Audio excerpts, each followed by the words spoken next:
Ya, selalu pemirsa, semakin malam semakin seru pembahasannya, apalagi bicara mengenai sepak bola yang sudah harus ikut merespon apa yang tengah dialami oleh dunia soal dukungan terhadap Gaza Palestina. Bung Toel, andai kata benar-benar timnas Israel ini di-ban atau FIFA mengambil langkah, skema seperti apa yang akan berlangsung? Siapa yang menggantikan tim Israel bila ia lolos kualifikasi? Kalau pada saat ini nggak usah pusing-pusing mikirin siapa menggantinya. Karena kualifikasi di Eropa kan ada 12 grup. Masing-masing grup tuh ada yang 4, ada yang 5. Grupnya Israel, Italia, Norway ini ada 5. Ada 5. Estonia, Moldova. Jadi kalau Israel di-ban sanksi gitu kan, ditarik ya tinggal dihitung pertandingan yang Israel nggak usah dihitung. Berarti tinggal 4 tim. Apakah grup 4 tim itu qualify karena ada 6 grup lainnya juga isinya 4 tim gitu loh. Jadi menurut saya sebetulnya tuntutannya dimintanya sekarang. Karena kalau udah sampai lolos ke putaran final itu yang makin ruwet, makin kompleks situasinya. Kalau sampai udah memastikan tiket ke Piala Dunia 2026. Jadi sekarang masih muda saja sebetulnya kalau timnas ya nggak usah mikirin penggantinya gitu. Walaupun sekarang posisi Israel nggak jelek-jelek amat. Poinnya sama dengan Italia 9. Norwegia di atas, juara grup 15 poin. Italia 9, Israel 9 gitu loh. Dan Oktober besok tanggal 11 dan 14, tanggal 14 11 lawan Norway, 14 lawan Italia. Norway kan Haaland kan. Jadi kalau mau mengambil langkah ya sekarang saatnya untuk kita mengambil langkah. Sebelum nanti ke belakang justru semakin kompleks lagi, begitu Bung Toel ya? Betul. Ketika sudah memastikan ke finalis itu jauh lebih kompleks, lebih rumit. Bung Nigara, ini beberapa negara ini memastikan kalau misalkan kemudian ada pengurangan nilai gitu melawan Israel. Nah, pastikan kemudian ada efeknya, ada dampaknya. Nah, itu gimana tuh? Enggak, saya kira enggak. Sekarang kan Norway ini poinnya 15. Kalau lawan Israel dicoret, berarti poinnya 12. Kan itu aja. Nah, Italia poinnya 6. Israel ini kan hilang. Nggak ada masalah. Tetapi persoalan yang kompleksnya itu bukan itu. Kita ingat dulu Piala Eropa 92 di Swedia. Saya nonton tuh. Itu kan Yugoslavia lolos. Karena ada terjadi perpecahan di Yugoslavia.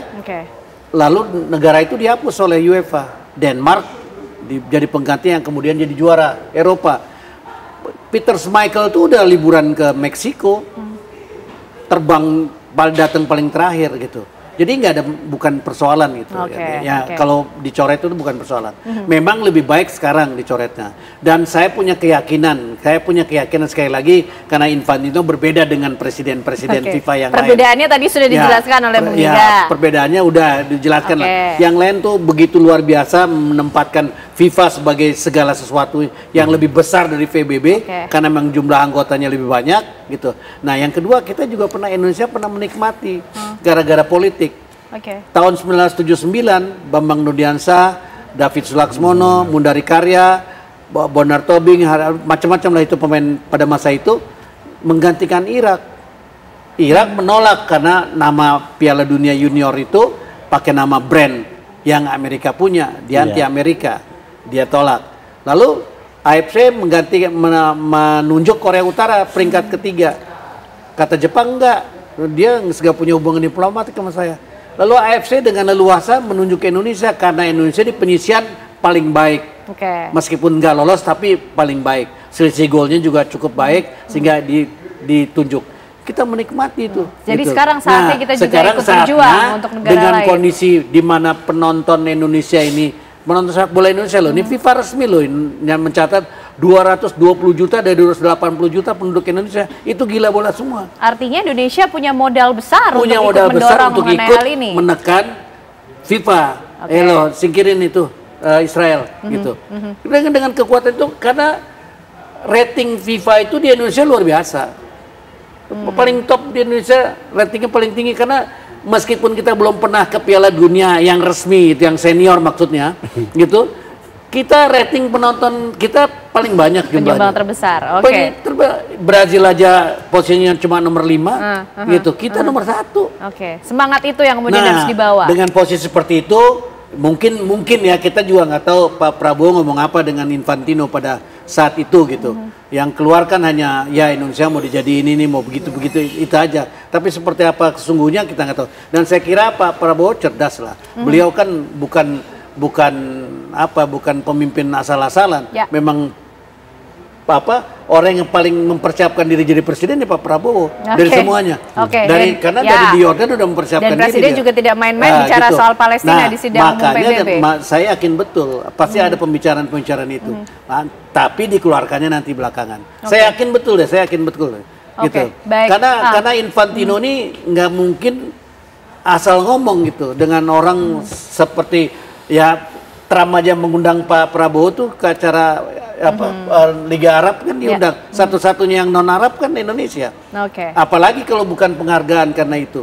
Nah, jadi saya kira mumpung dalam situasi seperti ini Pak Prabowo meledak di persidang sangat diperhitungkan. Nah, jumlah penonton kita juga sangat luar biasa saatnya. Nah, yang kita ingin tahu juga Bang Jabrik ini semangat olahraga ya, tapi suasana kebatinan para pemain, apa yang diperbincangkan antara pemain melihat keprihatinan krisis kemanusiaan yang terjadi di Gaza dan Palestina, soal konflik yang terjadi di bawah sampai ke lapangan begitu. Contohnya saja seperti Piala Dunia U20 yang tidak jadi diselenggarakan di Indonesia. Pasti kan ada respon.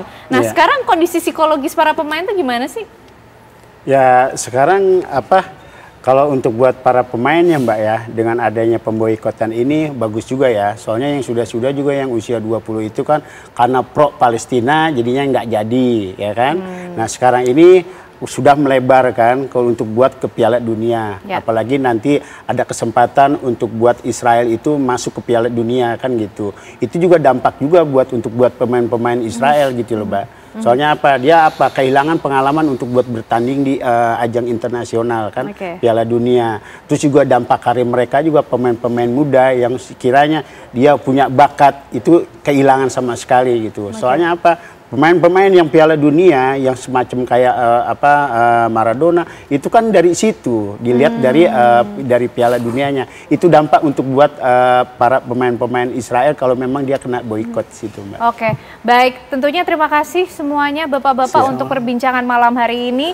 Semoga bicara sepak bola ini bisa 3 hari 3 malam. Betul, tapi sayang sekali waktunya terbatas ya Bung Nigara. Yang kita tunggu tentunya bagaimana respon dan juga sikap FIFA atas hal ini, di mana tetap menjunjung tinggi semangat olahraga dan juga core value yang lainnya tadi, kemanusiaan di atas semuanya. Terima kasih Bapak-bapak atas perbincangannya malam hari ini. Sehat selalu semuanya. Bung Niga, Bang Jabrik dan juga Bung Toel, terima kasih malam hari ini. Pemirsa, usai jeda kami masih akan menghadirkan informasi lain untuk Anda dan juga perbincangan ini soal pidato tegas Presiden Prabowo Subianto di sidang Majelis Umum PBB di New York, Amerika Serikat yang bukan hanya mendapatkan aplaus dari audiens. Presiden Amerika Serikat Donald Trump juga turut memberikan pujian kepada Presiden Prabowo Subianto. Sesaat lagi kami hadirkan informasi untuk Anda.